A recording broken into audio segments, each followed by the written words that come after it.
Shaampiyoonaan atileetiksii Itoophiyaa umurii 18 fi 20 gadii bulchiinsa magaalaa Dirredawaatti gaggeeffamaa jira.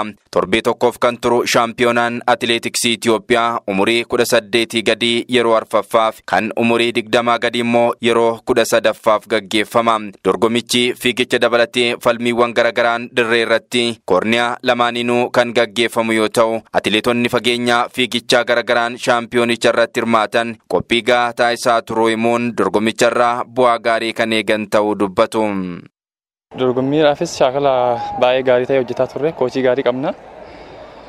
Baay'ee hojii gaarii ta'e hojjetaa turre garuu asitti dhufneeti haala ho'aa wajjin baay'ee ulfaate dorgommichi. Qophiin baay'ee shaggaadha. Garuu haalli tokko tokko nuun mijoom. Osoo haalli sun nuun mijaa'ee fiigicha gaarii fiiguu hin dandeenye.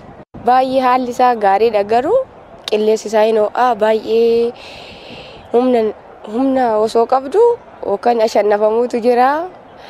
Bakka waa baay'ee irraa baratte jecha. Qophii bareedaa taasisaa ture.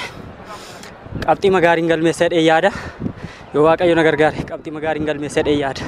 Dorgommii shaampiyoonaa atileetiksii Itoophiyaa kanarratti korniyaa lamaaniin atileetonni 1195 kan hirmaatan yoo ta'u, dorgommichi shaampiyoonaa idil addunyaa irratti bakka bu'uun akka hirmaataniif gahee guddaa qabaachuu dubbatu.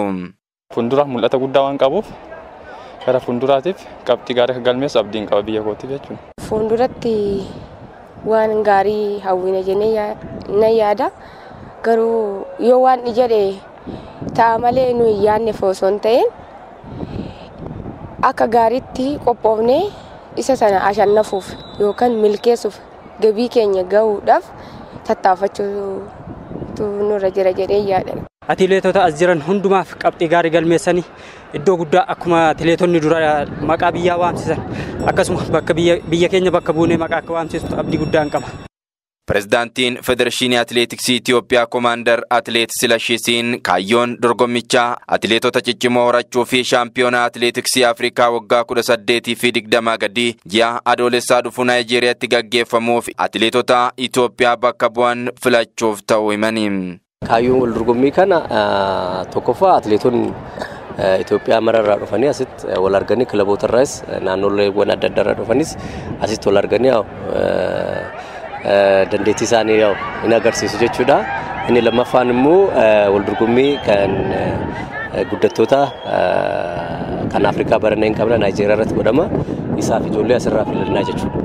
Kanaan dura hirmaannaa shaampiyoonaa atileetiksii guddattoota cimsuu keessatti hojiin sadarkaa naannolee fi magaalotatti ture laafaa ta'uu kan dubbatan daayirektarri dorgommii shaampiyoonaa atileetiksii Itoophiyaa umurii 18 fi 20 gadii atileet Ashabbir Damisee rakkoo kana furuuf hojiin bara kana eegalame abdii kan namatti horuudha jedhu.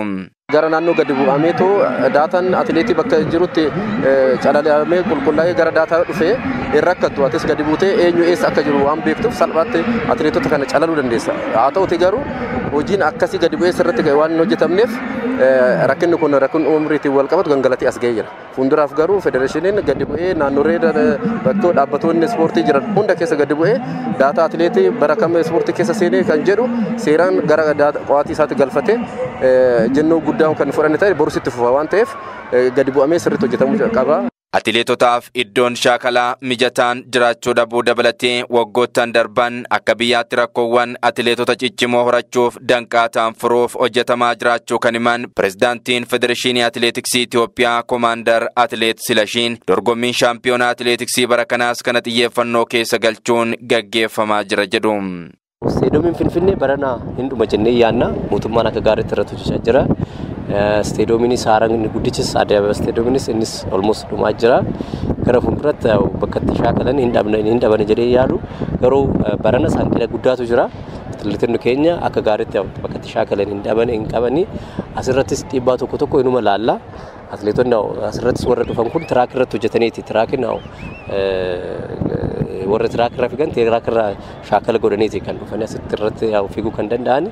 Xiqqoo innis hanqina akka qaban nutti himaniiru. Gara fuulduratti garuu inni qaba jennee yaadna.